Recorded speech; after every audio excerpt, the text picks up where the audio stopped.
Hello दोस्तों, आज की इस वीडियो में हम भारत में स्थित हिमालय पर्वत की स्थिति के बारे में देखने वाले हैं कि हिमालय पर्वत का भारत में किन किन राज्यों में प्रसार है और प्रसार के साथ साथ हिमालय के प्रसार में जो म्यांमार के अंतर्गत हिमालय का प्रसार है और इधर पाकिस्तान और अफगानिस्तान में जो प्रसार है उन पहाड़ियों का या पर्वतों का क्या नाम है, तो उसके बारे में हम देखने वाले हैं।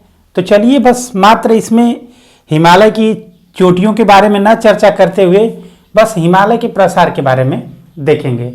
तो चलिए हिमालय के प्रसार की बात करते हैं भारत में। तो देखिए ये क्या है, अगर भारत में हिमालय का क्या है, पश्चिमी छोर है। अगर बात करें ये तो ये क्या आ जाएगा, पूर्वी छोर। तो देखिए ये क्या है, नंगा पर्वत।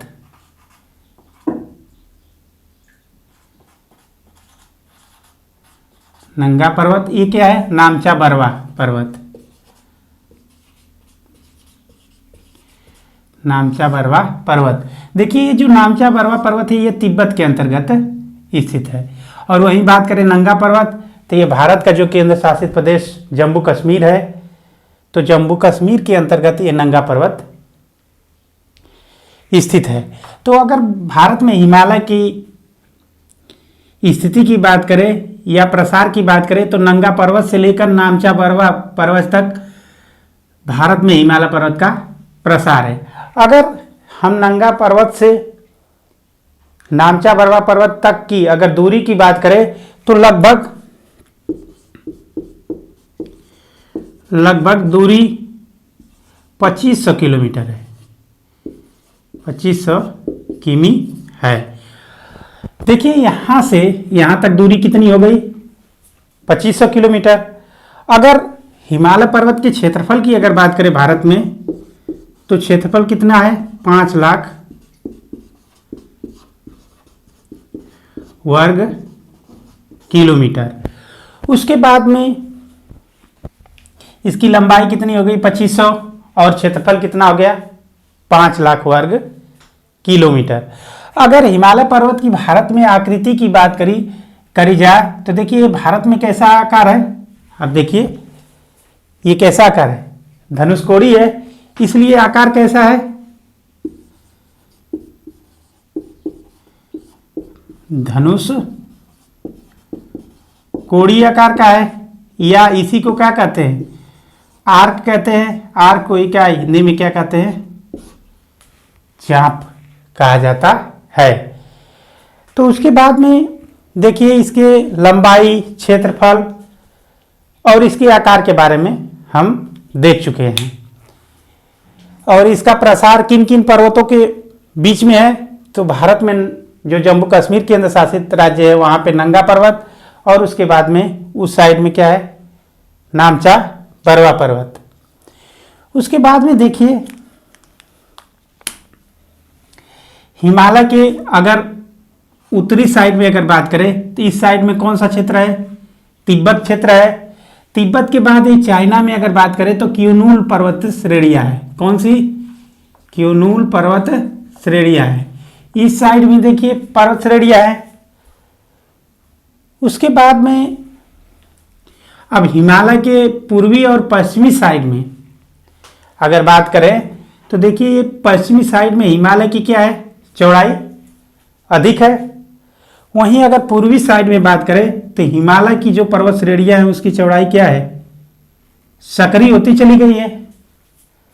तो देखिए जिस साइड में अगर बात करें चौड़ाई की, अगर चौड़ाई अधिक होगी तो उस साइड में ऊंचाई क्या होगी, कम होगी। और जिस साइड में चौड़ाई क्या होगी, कम होगी, उस साइड में ऊंचाई अधिक होगी। तो अर्थात इससे स्पष्ट होता है कि जितनी भी हिमालय पर्वत की सबसे ऊंची चोटियां हैं वो क्या है, पूर्वी साइड में स्थित है। जैसे मान लीजिए ये सब सारी जो चोटियां हैं, इसके नेक्स्ट अध्याय में हम बात करेंगे कि कौन सी चोटी और किस क्रम में और कितनी ऊंची है।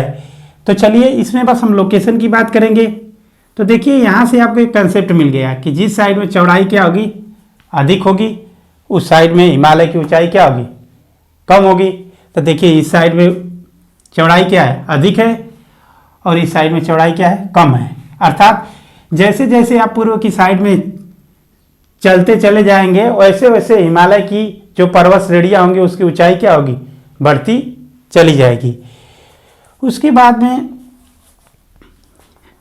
अब बात करते हैं हिमालय का जो पूर्वी और पश्चिमी में अगर बात करें तो हिमालय क्या हो जाता है, इसका प्रसार दक्षिणावर्त हो जाता है। देखिए यहाँ से जाने के बाद ये जो हिमालय की दो चोटियां हैं ये क्या है, दक्षिणावर्त हो गई है। वही पूर्वी साइड में अब देखिए इस साइड में भी क्या है, एक म्यांमार में पर्वत श्रेणियां चली गई है और एक भारत के जो पूर्वी राज्य हैं उन राज्यों में प्रसार देखने को मिलता है। जैसे अगर बात करते हैं कि जो दक्षिणावर्त हो गई पश्चिम साइड से, तो इसे हम पाकिस्तान में हिमालय पर्वत की जो श्रेणियां इसे हम क्या कहते हैं, सुलेमान पर्वत के नाम से जानते हैं।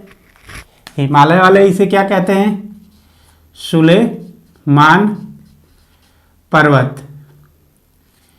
और उसके बाद में यही जो पर्वत श्रेणियां जो दक्षिणावर्त हो गई है अफगानिस्तान में चली गई है, इसे हिंदू कुश पर्वत श्रेणी के नाम से जानते हैं। ये कौन सी हो गई, हिंदू कुश पर्वत श्रेणी के नाम से जानते हैं। उसके बाद में पूर्वी साइड की अगर बात करें तो देखिए ये जो पर्वत श्रेणियां है म्यांमार में चली गई है, इसे म्यांमार वाले आराकान योमा पर्वत के नाम से, आराकान योमा पर्वत के नाम से जानते हैं।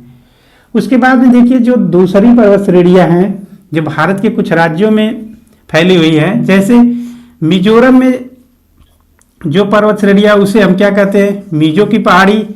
उसके बाद में जो ये मणिपुर में है तो इसे मणिपुर की पहाड़ी के नाम से जानते हैं।